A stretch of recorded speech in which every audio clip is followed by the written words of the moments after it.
The polished black car, a recent acquisition I hadn't yet seen, glided smoothly down the winding road. Inside, the air was thick with forced cheer and the cloying scent of Sarah's perfume. David sat beside me, his jaw tight, his eyes flicking from the passing trees to the expensive leather of the car's interior. Sarah, in the front passenger seat, turned back, her smile a little too bright. "Are you comfortable, Mother?" she asked, her voice laced with an exaggerated sweetness. Whispering Pines is supposed to be lovely. Such a serene environment. Serene. The word tasted like ash in my mouth. I watched them, my children, the ones I'd raised, nurtured, and believed in. Now, their concern felt like a thin veneer over something far more predatory. David shifted, his gaze briefly landing on the small worn leather-bound journal I clutched in my lap. He quickly looked away, but I saw the flicker of recognition, the silent calculation. They thought me diminished, a relic to be tidied away. They were so wrong.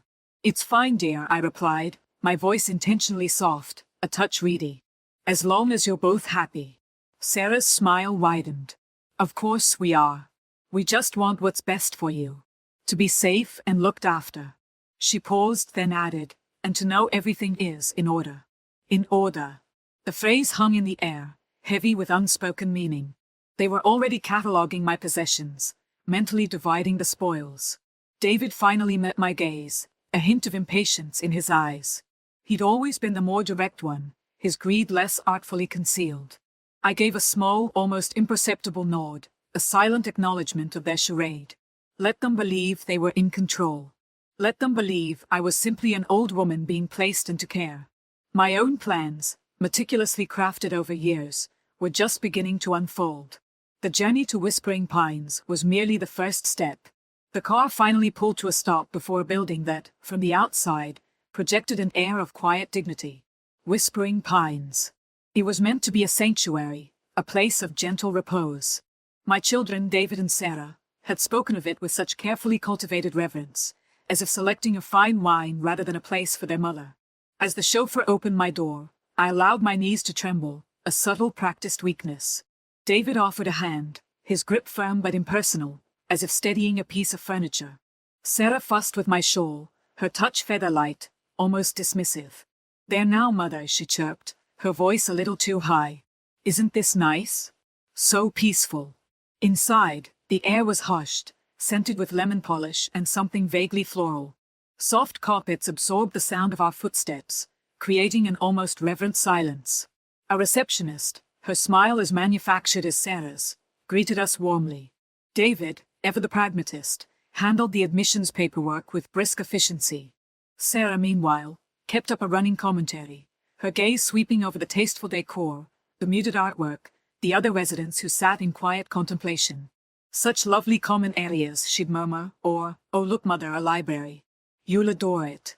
I played my part, nodding vaguely, offering the occasional soft-voiced agreement. My movements were slow, deliberate, each step measured to convey a fragility I hadn't felt in decades. I let my eyes unfocus slightly, allowing them to believe the fog of age had truly descended. They watched me, I knew, with a mixture of relief and impatience. Relief that their perceived burden was being transferred, and impatience for the inevitable sorting of my affairs. They spoke of me in hushed tones, as if I were already gone, their words laced with the saccharine concern of those who stand to gain. "She seems settled," David said to Sarah, his voice low enough that he thought I couldn't hear, but the acoustics of the lobby carried his words clearly. "Though I do worry about her memory. We need to ensure everything is properly catalogued before," he trailed off, a subtle gesture towards me. Sarah squeezed his arm. "Don't worry, darling. I've been going through her things at the estate. It's all very organized. Just needs a firm hand to manage it now. I've already made a list of the valuable pieces. That antique writing desk, for instance, would look perfect in our study." My heart gave a small, almost imperceptible lurch, not of sadness, but of cold amusement. They were already divvying up the spoils, their minds racing ahead, calculating the worth of my life's possessions. They saw the worn leather-bound journal clutched in my lap, a familiar comforting weight, and likely dismissed it as a mere keepsake, filled with rambling thoughts of an old woman. They had no idea of the meticulous records, the coded messages, the financial blueprints contained within its pages. They saw frailty. I cultivated it. They saw helplessness. I projected it. As we were shown to my room, a small, neat space with a view of manicured gardens, Sarah paused at the doorway. "We'll come visit you every week, Mother," she promised, her eyes meeting mine. "We want to make sure you're comfortable. And," she added, her voice dropping conspiratorially, "that you don't misplace anything important." The implication was clear. They were watching, waiting for me to falter, to become truly lost, so they could step in and help. I offered a weak smile, a slight tilt of my head. "That's very kind of you, dear," I murmured, my voice barely a whisper. "I'm so glad you're both here." I let my gaze drift around the room, feigning a mild disorientation. The soft furnishings, the pale walls, the single-framed photograph of my children and me from a much happier time. It was all a stage, and I was the leading actress in a play they had unwittingly cast me in. Let them believe they held the script. My own narrative was far more complex, and its final act was yet to be written. The quiet dignity of Whispering Pines was, for now, the perfect camouflage. The days at Whispering Pines blurred into a monotonous rhythm of soft music, bland meals, and the cloying scent of disinfectant. My children, David and Sarah, visited with predictable regularity, their conversations a carefully orchestrated performance of concern. They'd inquire about my comfort, my meals, my sleep, their eyes scanning my sparse room as if searching for hidden treasures. They saw only the frail old woman I presented, a caricature of helplessness. They were so focused on the illusion, they failed to see the steel beneath. My own agenda, however, was progressing with quiet efficiency. The initial shock of my confinement had long since faded, replaced by a steely resolve. I had prepared for this. Years of meticulous planning, of building a fortune that dwarfed their wildest imaginations, had culminated in this moment. They believed they had me contained, a relic to be managed, but they were merely pawns on my chessboard. The signal was a simple one, a specific arrangement of the few personal items allowed in my room. A particular book, placed spine up on the bedside table. A second, placed spine down. It was a language only Brenda and I understood, a silent conversation across the miles. Brenda, my steadfast ally, my confidant, my executor. She knew the true Eleanor Vance, the architect of a vast empire, not the fading bloom her children so eagerly anticipated pruning. Today, the signal was set. The worn, leather-bound journal, a constant companion, lay open on my lap, its familiar weight a source of quiet strength. David and Sarah had departed an hour ago, leaving behind the usual air of strained affection and unspoken expectations. Now, the room was mine. The afternoon sun cast long shadows across the polished floor, and the usual gentle hum of the facility was a comforting backdrop to my clandestine operation. With practiced slowness, I reached for the antique wooden chess set that had been brought from the Overlook estate. It was a beautiful piece, inlaid with dark ebony and pale ivory, a gift from my late husband many years ago. David had always dismissed it as sentimental clutter. Sarah had eyed it with a vague interest, but neither had ever truly appreciated its significance. To me, it was more than a game. It was a symbol of strategy, of foresight, of the calculated moves that had built my fortune. My fingers, deliberately trembling, traced the smooth, cool surface of the king piece. This was the key. Not a literal key, not yet, but the first step. The hollowed-out base, a secret compartment known only to Brenda and me, was where I kept it. A small, almost insignificant object to the untrained eye, but to me, it represented access, control, and the beginning of my reclamation. Carefully, I twisted the base of the king. It gave with a faint click, revealing a small, dark cavity. Inside, nestled against the velvet lining, lay a tiny, intricately cut piece of metal, the first of several unmarked safety deposit box keys. It was cool to the touch, a tangible promise of the power I still wielded. I retrieved it, my heart beating a steady, triumphant rhythm against my ribs. I slipped the key into the hidden compartment of my vintage silver locket, a piece I wore constantly, its presence a secret reassurance. The locket, too, held its own secrets, a testament to a life lived fully strategically. My children saw only the surface, the carefully constructed facade of frailty. They had no idea of the depths they had so carelessly underestimated. The game was far from over. In fact, it had only just begun. Of 15, the sterile air of Whispering Pines, with its perpetual scent of lemon polish and faded lavender, had become a suffocating blanket. I needed a breath of something real, something that spoke of my own making, not the manufactured tranquility they'd chosen for me. A brief, carefully orchestrated wandering spell, as I termed it in my private lexicon, allowed me to slip away from the facility's watchful eyes. A prearranged taxi, discreetly summoned using the burner phone I'd managed to keep hidden, waited at a designated side entrance. My destination, the Riverside Diner. The journey itself was a balm. As the landscape shifted from manicured lawns to the familiar rolling hills of the Hudson Valley, a different Eleanor began to emerge from the shadows of the frail woman my children believed me to be. The memories flooded back, potent and sharp, like the first taste of success. It was here, in this very diner, that I'd solidified my first major business deal. The air then had been thick with the aroma of frying bacon and strong coffee, a scent that promised opportunity. Now, decades later, the smell was much the same, a comforting anchor in the churning sea of my present. I entered, my movements still measured, my gaze sweeping over the familiar red vinyl booths and the worn Formica countertops. It was quieter now, the lunch rush long past. Behind the counter, wiping down the gleaming chrome of the milkshake machine, stood Joe. His hair was thinner, his shoulders stooped a little more, but the same kindly eyes, creased at the corners from years of smiling, met mine. He'd been here since I was a young woman, full of fire and ambition, when this diner was a far cry from the quiet establishment it had become. He'd seen me through my early struggles, a silent witness to my burgeoning success. "Eleanor," he said, his voice laced with surprise, a genuine warmth radiating from him that was so absent in my children. "Is that really you? Haven't seen you around these parts in, well, a good long while." I offered a small, knowing smile, my eyes crinkling in a way that suggested a lifetime of gentle memories, not the calculated strategies they held. "Just passing through, Joe," I replied, my voice soft, almost fragile. "Thought I'd stop for a cup of coffee. See how you're doing." He bustled over, his movements still efficient despite his age. "Coffee's on the house, Eleanor. Always is for a regular." He poured a steaming mug, his gaze lingering on me, a hint of curiosity in his expression. He knew I wouldn't be here for mere nostalgia. As he turned to serve another customer, I reached into the pocket of my cardigan. I didn't have the worn leather-bound journal with me. It was too risky.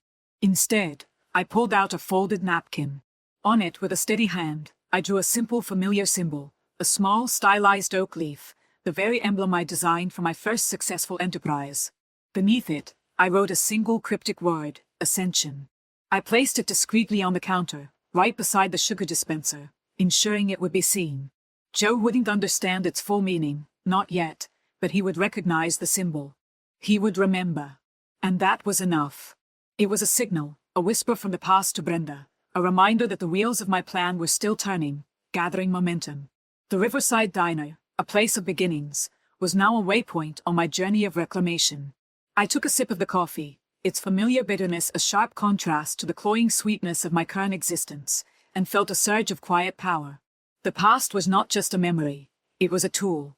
The worn, leather-bound journal felt like an extension of my own being, its familiar way to comfort against the sterile reality of whispering pines. Back in the quiet of my room, the afternoon sun, now softened by the descending dusk, cast a warm glow on its aged pages. The visit to the Riverside Diner had been a necessary excursion, a reminder of the world I still commanded. But this was where the true work began. My children saw a woman adrift, a vessel for their future inheritance. They failed to grasp that the currents beneath the surface were entirely of my own making. With a deliberate slowness that belied the urgency in my heart, I opened the journal. The pages were a testament to a life lived not just in years, but in calculated risks and strategic triumphs. Here, amidst the fading ink of personal reflections, lay the intricate map of my hidden fortune. It was a language Brenda and I had developed over decades, a silent conversation woven into the fabric of my daily life. Each entry, seemingly innocuous to an outsider, held layers of meaning, a complex cipher of financial transactions, offshore accounts, and discrete investments. My fingers, steadier now than they had been an hour ago, traced the coded entries. A particular sequence of numbers, appearing near a recollection of a summer picnic from years past, didn't refer to the date, but to a specific account number at a long-defunct Swiss bank. The seemingly random doodles in the margins weren't absent-minded scribbles. They were directional markers, pointing towards the location of safety deposit boxes scattered across continents. The Ascension I'd written on the napkin at the diner was a signal to Brenda, a confirmation that the initial phase was complete. Now I needed to delve deeper, to ensure every detail was in place. I turned the page, my eyes scanning a passage detailing a particularly challenging negotiation. The names of the parties involved were disguised, referred to only by cryptic nicknames, the Falcon, the Serpent. But I knew them. I knew their weaknesses, their ambitions, and how I had leveraged them.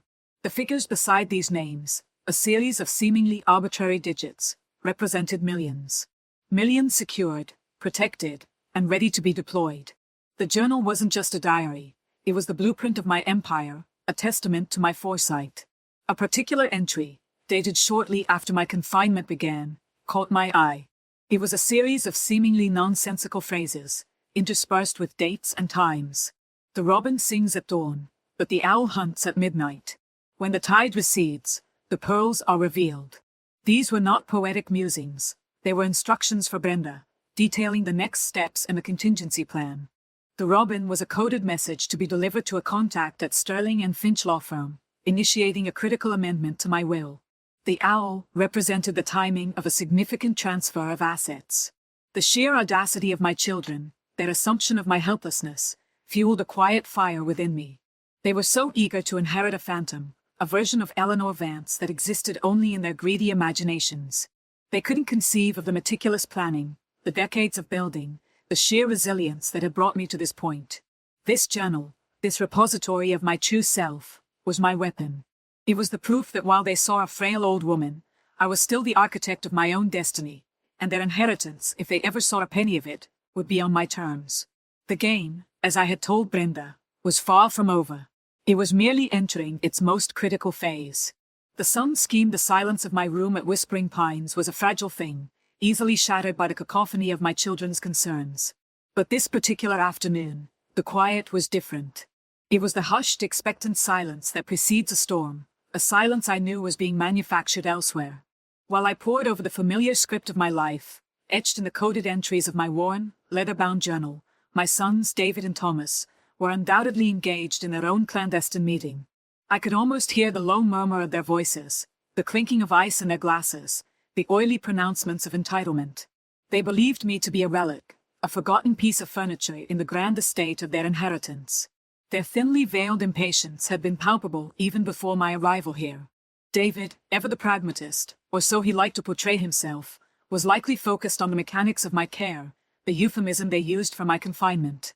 He'd always been the one to dissect problems, to find the most direct, albeit often brutal, route to his desired outcome. For David, that outcome was clear: expedited access to my assets. He saw me as an obstacle, a slow-moving glacier of wealth that needed to be melted away. Thomas, on the other hand, was a different breed of problem. The prodigal son, his history a testament to a series of ill-fated ventures and a perpetual need for a financial bailout. He craved the stability my fortune represented, a stark contrast to the precariousness of his own life. I imagined him, his brow furrowed in feigned concern, lamenting my supposed decline, all the while calculating the percentage he'd receive from a swift liquidation. He was susceptible to David's influence, easily swayed by promises of a larger cut, or perhaps by the sheer force of his brother's conviction. They wouldn't be discussing my comfort, my well-being, or the quiet dignity I deserved. No, their conversation would be a cold, hard ledger of potential gains and losses. How much longer could they tolerate the pretense of filial duty? How quickly could they maneuver me out of the picture, metaphorically speaking, of course? They would be strategizing, undoubtedly, about the best way to accelerate my transition. Perhaps a more specialized facility, one with less stringent visitor policies, or maybe even a legal maneuver, a petition for guardianship, designed to strip me of any remaining autonomy. They saw my confinement as an opportunity, a golden chance to finally claim what they believed was rightfully theirs, without the inconvenient presence of the woman who had built it all. They were so utterly, tragically blind to the architect of their potential ruin, or rather, their carefully managed inheritance. The irony was almost too delicious to bear. The afternoon sun, a pale imitation of its former glory, filtered through the blinds of my room at Whispering Pines. It had been a few days since David and Thomas's hushed plotting, a silence I knew was merely a temporary lull. Now Sarah arrived, her presence heralded by a soft knock that felt more like a tentative probe. She entered with a practiced air of concern, her eyes scanning my room as if searching for clues to my supposed decline. "Mother," she began, her voice a carefully modulated melody of sympathy. "I was so worried. David said you seemed a bit unsettled yesterday." I offered a weak smile, letting my gaze drift towards the window. Just the usual aches, dear. This place is quiet. The understatement was a deliberate choice. Sarah thrived on perceived vulnerability, on the narrative of the frail matriarch dependent on her loving children. She moved closer, perching on the edge of the armchair, her movements betraying a subtle impatience. David's been trying to arrange things, you know. He thinks maybe a different facility, one with more specialized care, might be better for you. She paused, her eyes flicking to mine, searching for a reaction. My heart gave a small, almost imperceptible lurch. Specialized care. The euphemism was chillingly clear. They wanted to isolate me further, to control my access to the outside world, to Brenda. I decided to play their game, to weave my own subtle threads into their tapestry of manipulation. David. I feigned a flicker of confusion, my voice barely a whisper. He's always been so practical. Always thinking of the most efficient solution. I let the word efficient hang in the air, loaded with a double meaning they wouldn't grasp. Sarah leaned forward, her expression softening further. He just wants what's best for you, Mother. We all do. But sometimes, she lowered her voice conspiratorially, sometimes his efficiency can seem a little cold. Don't you think? I met her gaze, allowing a hint of sadness to cloud my eyes. Perhaps. He's always been the one to take charge, to make the difficult decisions. Thomas, on the other hand, I let my voice trail off, a subtle seed of discord planted. Thomas, the more impressionable of the two, might be swayed by a hint of favoritism, a whisper that David was perhaps overstepping. Thomas. Sarah prompted, her curiosity piqued. He seems to understand me more, I said, my gaze returning to the window. He remembers the good times. David, he's always been so focused on the future, on business. I let the implication of David's singular focus on my fortune fester. Sarah, ever eager to find fault with her brother, would undoubtedly seize upon this. Sarah nodded slowly, her mind already working. Yes, I suppose he has. Well, I'll tell David you're feeling a bit tired. We don't want to overexert you.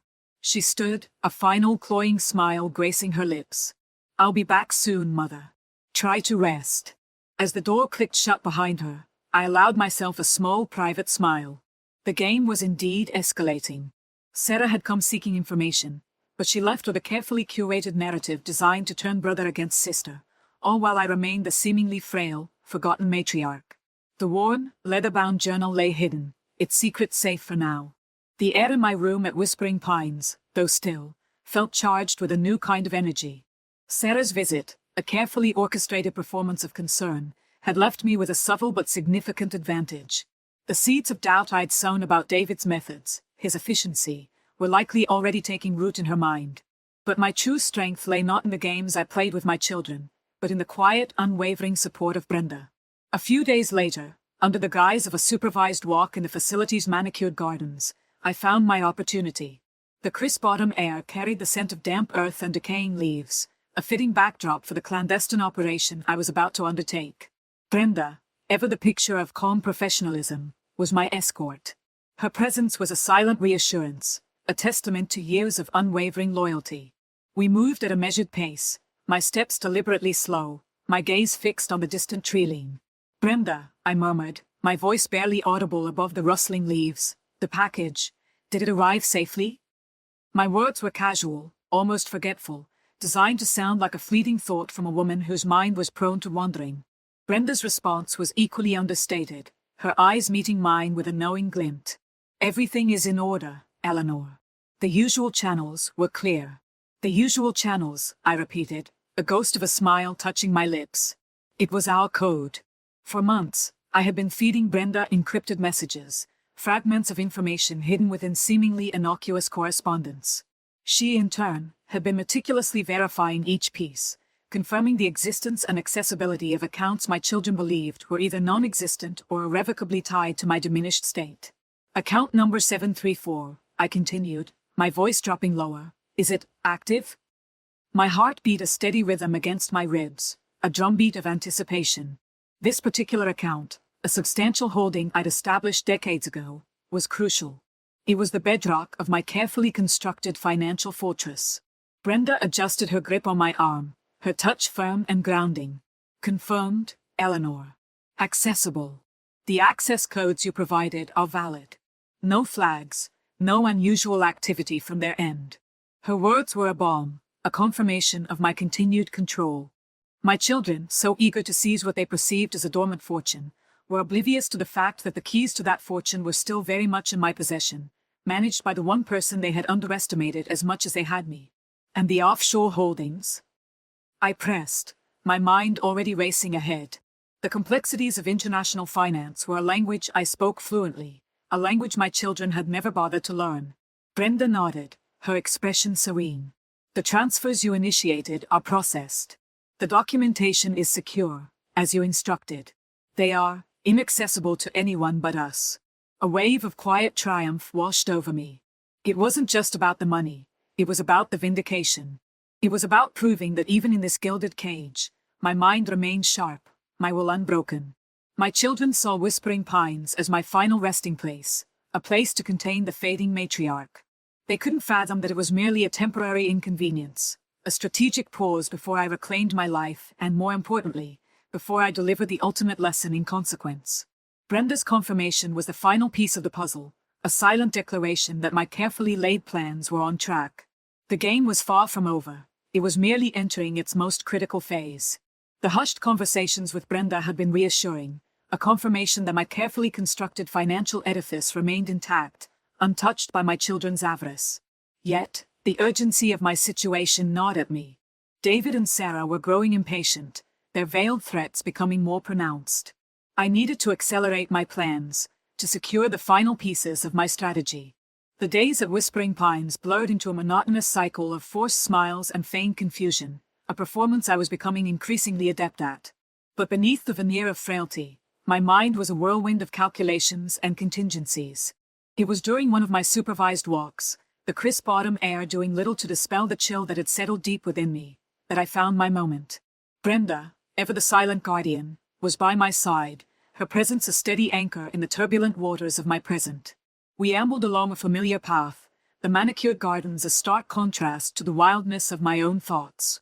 My gaze drifted downwards, settling on the delicate silver chain around my neck. It was a vintage silver locket, a gift from my late husband, a relic of a time when family meant something more than a means to an end. My fingers, trembling slightly, traced the familiar contours of the locket. It was more than just a keepsake. It held a secret, a carefully concealed compartment I had designed decades ago. With practiced ease, I unclasped it, the tiny mechanism clicking almost imperceptibly.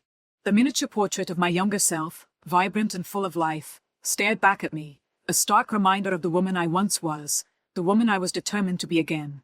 My thumb brushed against the velvet lining of the hidden compartment. Inside, nestled amongst the soft fabric, was a tiny folded piece of paper, brittle with age. This was it. The contact. A name and number, scrawled in my own hand, a lifeline to the outside world, a crucial link to Sterling and Finch law firm. They were the custodians of my legacy, the guardians of my will, and the only ones who could truly execute my final wishes. With a furtive glance around, ensuring no one was observing my clandestine activity, I carefully extracted the paper. The ink had faded, but the details remained legible. Mr. Abernathy. A senior partner, a man of integrity I had cultivated a relationship with years ago, a man who understood discretion. My heart hammered against my ribs, a frantic bird trapped in a cage. This was more than just retrieving a piece of paper. It was reclaiming a sliver of control, a tangible step towards dismantling the gilded cage my children had so eagerly constructed for me. I quickly secured the locket, the tiny secret safely back in its place, and tucked the precious fragment of paper into the palm of my hand, concealing it within my clenched fist. Brenda's eyes met mine, a silent acknowledgement passing between us. She knew the significance of this small act, the monumental shift it represented. As we continued our walk, the weight of the paper in my hand felt like a promise, a whispered vow that my story was far from over. The carefully orchestrated performance at Whispering Pines was about to take a dramatic turn, and the architects of my supposed decline were about to discover just how formidable their seemingly frail mother truly was.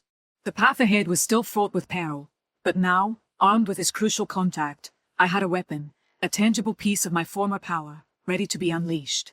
The crisp air of the Whispering Pines gardens had done little to cool the fire in my belly. Clutching the brittle paper, the contact for Sterling and Finch law firm, I felt a surge of something akin to exhilaration. It was a dangerous game I was playing, a high-stakes gamble against my own flesh and blood, but for the first time since my arrival at this gilded cage, I felt a true sense of agency.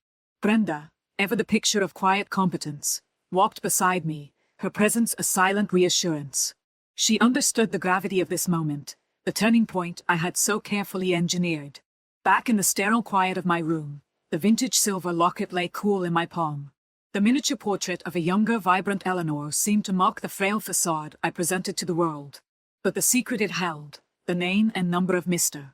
Abernathy, was my weapon. Brenda had procured a burner phone for me, a sleek, unbranded device that felt alien yet utterly necessary in my hand. The weight of it was a tangible link to the outside, to the life that was still rightfully mine. Brenda, I began, my voice a practiced whisper, careful to keep any hint of the steel beneath from surfacing. The call. I need to make it now. She nodded, her expression unreadable, yet her eyes held a depth of understanding that spoke volumes. She positioned herself near the door, a silent sentinel, ensuring our privacy. My fingers, still betraying a slight tremor, dialed the number. Each digit felt momentous, a step further away from the manufactured helplessness my children so readily accepted. The phone rang, a sharp, intrusive sound in the otherwise hushed atmosphere. My heart hammered against my ribs, a frantic rhythm against the calm exterior I projected. Sterling and Finch, Abernathy speaking, a deep, resonant voice answered. I took a deep, steadying breath. Mr. Abernathy, I began, my voice carefully modulated, pitched to sound a little frail, a little forgetful, but with an underlying current of authority that I hoped he would recognize. This is Eleanor Vance. I believe you have some documents pertaining to my estate. There was a beat of silence, a moment of assessment. Then, his tone shifted, becoming more attentive, more formal. Mrs. Vance. Of course. It's unexpected to hear from you directly. Unexpected, perhaps, I conceded, a faint smile touching my lips. But necessary. I find myself in a peculiar situation, Mr. Abernathy.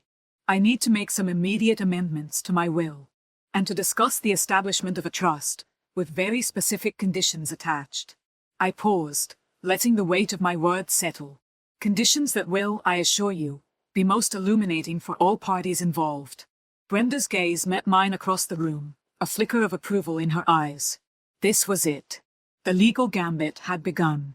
The carefully constructed edifice of my children's assumptions was about to be challenged, not by force, but by the cold, hard logic of the law. The game was far from over. It was merely shifting to a new, far more advantageous arena. The call to Mr. Abernathy was a turning point, a quiet detonation that set my meticulously laid plans into motion. Brenda's silent nod of approval felt like a benediction. Now, a subtle shift began to permeate my days at Whispering Pines.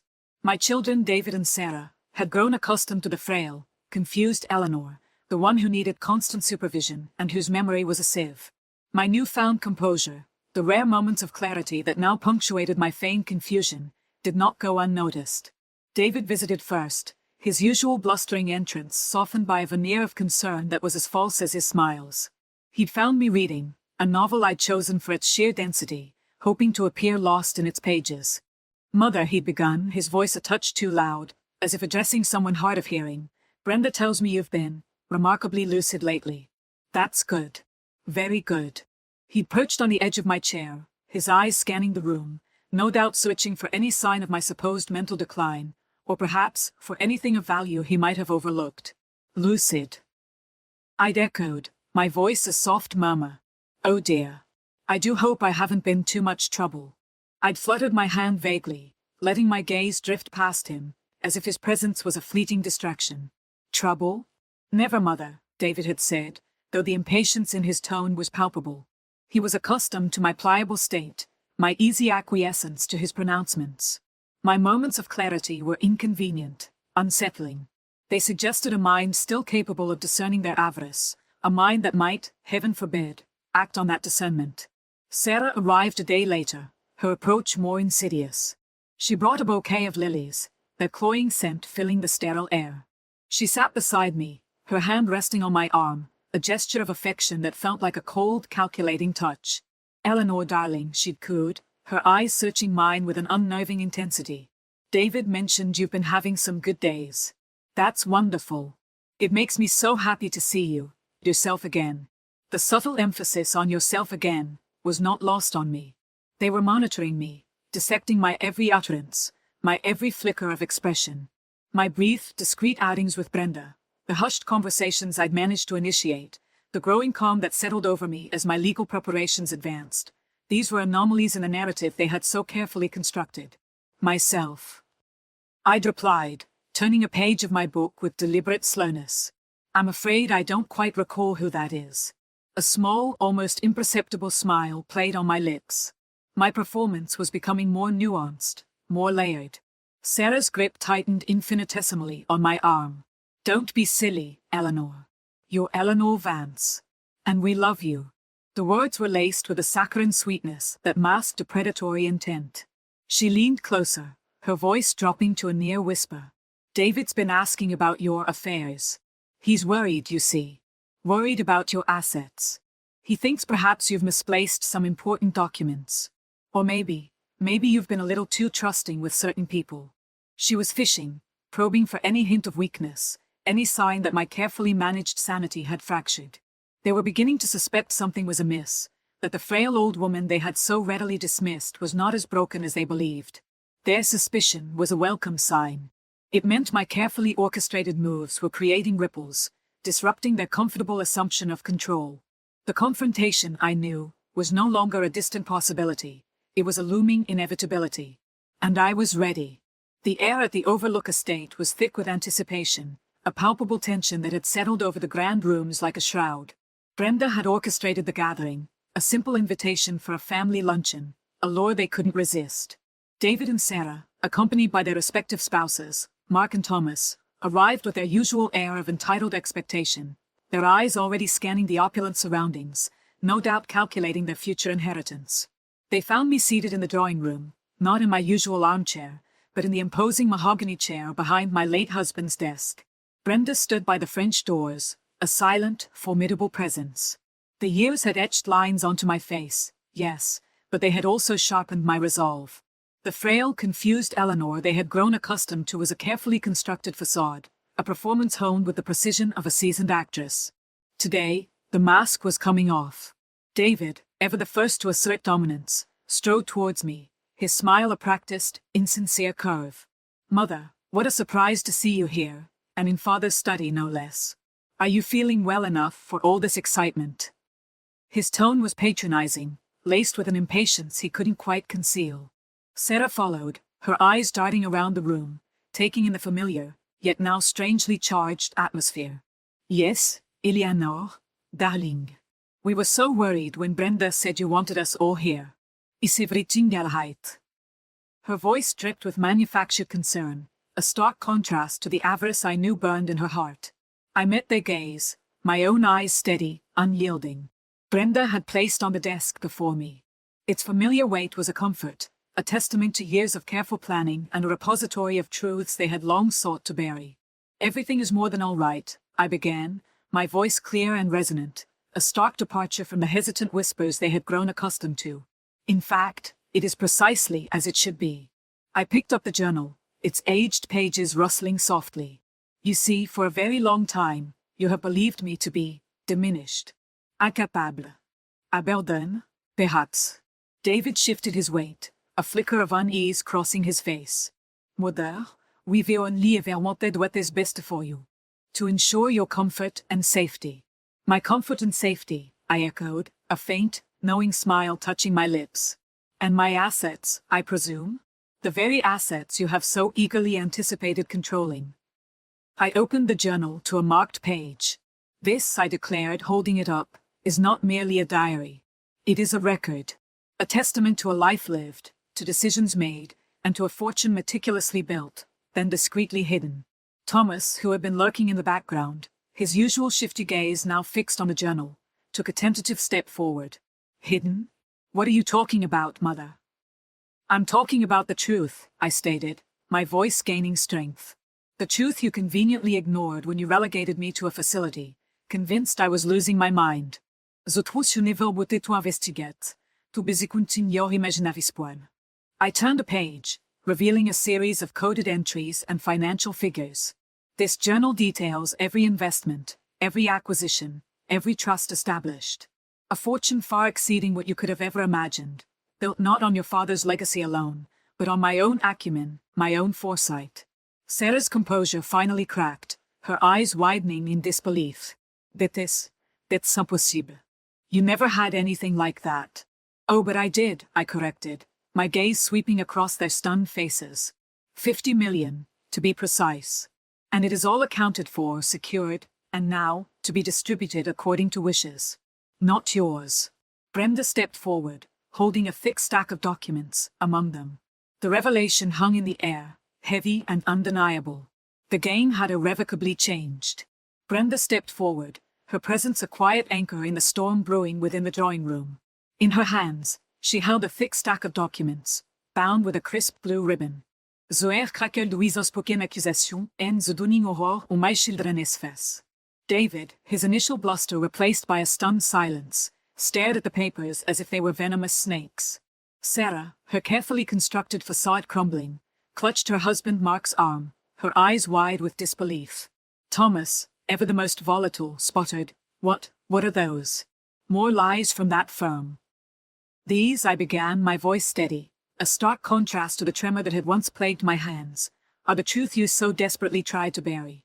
I gestured towards the documents. This is my amended will. Today, the mask was coming off. David, ever the first to assert dominance, strode towards me, his smile a practiced, insincere curve. Mother, what a surprise to see you here, and in father's study no less. Are you feeling well enough for all this excitement? His tone was patronizing, laced with an impatience he couldn't quite conceal. Sarah followed, her eyes darting around the room, taking in the familiar, yet now strangely charged atmosphere. Yes, Eleanor, darling. We were so worried when Brenda said you wanted us all here. Is everything all right? Her voice dripped with manufactured concern, a stark contrast to the avarice I knew burned in her heart. I met their gaze, my own eyes steady, unyielding. Brenda had placed on the desk before me. Its familiar weight was a comfort, a testament to years of careful planning and a repository of truths they had long sought to bury. Everything is more than all right, I began, my voice clear and resonant, a stark departure from the hesitant whispers they had grown accustomed to. In fact, it is precisely as it should be. I picked up the journal, its aged pages rustling softly. You see, for a very long time, you have believed me to be diminished, incapable, a burden, perhaps. David shifted his weight, a flicker of unease crossing his face. Mother, we've only ever wanted what's best for you, to ensure your comfort and safety. My comfort and safety, I echoed, a faint, knowing smile touching my lips. And my assets, I presume? The very assets you have so eagerly anticipated controlling. I opened the journal to a marked page. This, I declared, holding it up, is not merely a diary. It is a record, a testament to a life lived, to decisions made, and to a fortune meticulously built, then discreetly hidden. Thomas, who had been lurking in the background, his usual shifty gaze now fixed on the journal, took a tentative step forward. Hidden? What are you talking about, Mother? I'm talking about the truth, I stated, my voice gaining strength. The truth you conveniently ignored when you relegated me to a facility, convinced I was losing my mind. The truth you never bothered to investigate, too busy counting your imaginary spoils. I turned a page, revealing a series of coded entries and financial figures. This journal details every investment, every acquisition, every trust established. A fortune far exceeding what you could have ever imagined, built not on your father's legacy alone, but on my own acumen, my own foresight. Sarah's composure finally cracked, her eyes widening in disbelief. That's impossible. You never had anything like that. Oh, but I did, I corrected, my gaze sweeping across their stunned faces. 50 million, to be precise. And it is all accounted for, secured, and now, to be distributed according to wishes. Not yours. Brenda stepped forward, holding a thick stack of documents, among them. The revelation hung in the air, heavy and undeniable. The game had irrevocably changed. Brenda stepped forward, her presence a quiet anchor in the storm brewing within the drawing room. In her hands, She held a thick stack of documents, bound with a crisp blue ribbon. The air crackled with unspoken accusations and the dawning horror on my children's faces. David, his initial bluster replaced by a stunned silence, stared at the papers as if they were venomous snakes. Sarah, her carefully constructed facade crumbling, clutched her husband Mark's arm, her eyes wide with disbelief. Thomas, ever the most volatile, sputtered, What are those? More lies from that firm. These, I began, my voice steady, a stark contrast to the tremor that had once plagued my hands, are the truth you so desperately tried to bury. I gestured towards the documents. This is my amended will. It details the distribution of my assets far more substantial than you ever imagined, and certainly more than you could have ever pilfered from your father's estate alone. I let my gaze sweep across their stunned faces, lingering on David's rigid posture and Sarah's paling complexion. The years of feigned weakness, the carefully curated helplessness, had all led to this moment.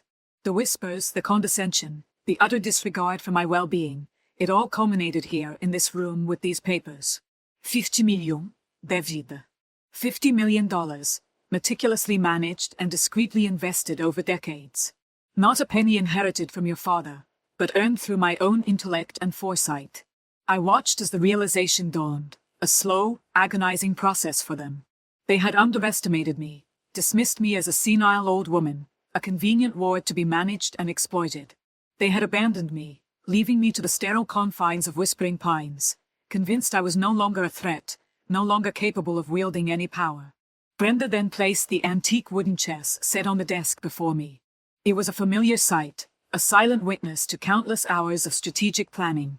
And this, I continued, my fingers tracing the worn wood of the king, was my battlefield. Each piece, a move. Each game, a carefully calculated step towards securing my future and exposing your avarice. This chess set, my children, was more than a pastime. It was the conduit through which I communicated with Brenda, the silent partner in my grand strategy. The coded messages within my journal, the hidden compartment in my locket, the discreet phone calls, all orchestrated from this very desk, using the guise of a fragile mind to mask a mind still sharp, still in control. Sarah finally found her voice, a choked gasp. You manipulated us. You pretended to be weak. I did what was necessary, I replied, my voice devoid of the warmth they had once expected, replaced now by a chilling finality. You chose your pass, and ich was mine. This amended will ensure my legacy is protected, and that those who truly deserve it will benefit. Your names, I'm afraid, are conspicuously absent from the primary beneficiaries. The silence that followed was deafening, broken only by the frantic rustle of paper as David snatched the documents, his face a mask of fury and disbelief. The unraveling had begun, and the wreckage of their assumptions was about to be swept away. David's hands, still clutching the amended will, trembled with a mixture of fury and disbelief. This Hassan. You expect us to believe this elaborate charade? All those years, Mother, you let us believe you were vulnerable. You let us care for you, worry about you, and all the while you were plotting this. His voice rose, echoing the outrage that was quickly consuming him. Sarah, her face pale, finally released Mark's arm and stepped forward, her tone laced with a desperate, wounded accusation. Eleanor, how could you? After everything we've done for you, all the sacrifices, to be treated like this? To be cut out, to be replaced by who? Brenda? She gestured wildly at Brenda, who stood stoically beside me, her expression unreadable. I met Sarah's gaze, my own eyes steady, betraying none of the profound sadness that had settled in my heart. Sacrifice, Sarah? Or calculated investments in your own future? You speak of care, but I recall the sterile rooms of Whispering Pines, the dismissive glances, the constant subtle pressure to sign over control. That was your care? My voice was calm, measured, a stark contrast to the tempest raging within them. And as for who benefits, it is those who understand the value of loyalty, of discretion, and of genuine affection. Brenda has been my rock, my confidant, the one person who saw me, truly saw me, when my own children saw only a means to an end. David scoffed, his eyes narrowing. Loyalty? Affection? You're talking about a woman you hired. We are your family. This is a gross injustice. We'll contest this. This will is clearly the product of a mind not entirely sound. He gestured vaguely towards my head, a familiar condescending gesture that now felt like a physical blow. My mind, David, I replied, my voice dropping to a near whisper, yet carrying an undeniable weight, has been meticulously assessing your characters for decades. The coded entries in my worn leather-bound journal, the very journal you dismissed as ramblings, detail every interaction, every perceived slight, every instance of your avarice. This charade, as you call it, was a necessary response to your abandonment. You chose to see me as a burden, an inconvenience to be managed. I simply chose to manage my own affairs, and my own legacy in return. Just then, the heavy oak doors of the drawing room swung open. You are a remarkable woman. Harding, having completed his task, gave a curt nod. I will leave you to your family matters, Mrs. Vance. Should you require anything further, my office is at your disposal. He exited, leaving behind a charged silence, broken only by the frantic rustling of paper as David, his face a mask of impotent rage, snatched a copy of the will. The aftermath was anticlimactic.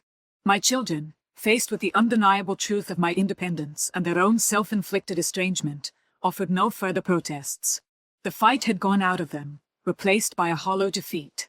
They understood, finally, that their assumptions had been their undoing. They had abandoned Eleanor Vance, the frail old woman, only to find themselves confronting Eleanor Vance, the shrewd strategist who had outmaneuvered them at every turn. As they gathered their belongings, their departure was marked by a profound silence, devoid of the usual theatrical pronouncements of love or concern. They left the Overlook estate not with the spoils they had so eagerly anticipated, but with the bitter taste of their own greed. I watched them go, not with triumph, but with a quiet sense of release. The emotional burden of their betrayal had been immense, but the act of reclaiming my life, of asserting my agency, had been liberating. My fortune, amassed through decades of careful planning and shrewd investment, was now secured. Brenda would ensure my wishes were carried out, that my legacy would benefit those who understood the true meaning of loyalty and compassion. The sun began to set, casting long shadows across the grounds of the Overlook estate. I stood by the window, the familiar landscape stretching out before me. This was my home, my sanctuary, a place that had witnessed the unfolding of my life, the triumphs and the betrayals. Now, it was the setting for my new beginning. The wreckage of my family was behind me. Ahead lay a future of my own making, a future where my intelligence and my spirit were not a burden, but my greatest strengths. I was free. That's it. If you liked this video, share it with your friends and leave your like, subscribe to the channel and activate the bell so you don't miss more videos like this. Leave your comments saying what you thought of the video and what you would like to see in the next videos. Remembering that we have other videos in this style that you'll like to watch, just enter our channel that I guarantee you will like. Until the next video.